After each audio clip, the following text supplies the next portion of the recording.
My mom only bought me 5 mystery dumplings. Isn't that a lot? No, that's not enough. People literally buy the whole cases. Oh, and by the way, my mom is sitting here watching the whole time. And the only dumpling that I like is if I get the golden dumpling. Not the glitter, not any other color, but the golden dumpling. Okay, first one. Purple? Ew. Honey, can you just be grateful? Why should I be grateful for something that I don't even like? Okay, this one feels a lot heavier than the other one, so this is obviously going to be the gold. Green? What's wrong with green? It's ugly. Maybe I'll give them to your sister then. No, she doesn't deserve my dumplings. I'm obviously your favorite child, so I'm the only one that can get your dumplings. If this is not the golden, then I'm going to scream. Ah!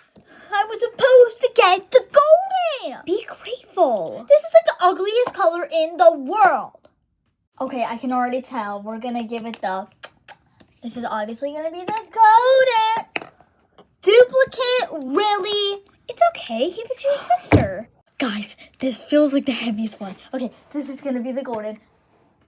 Yeah, you got the glitter, honey. I wanted the golden, not the glitter. I'll just go back tomorrow and get some. Tomorrow? No, you're getting in your car right now to go get me more. I have to make food for your sister. Well, technically, I'm your favorite daughter, so you should be focusing on me and not her.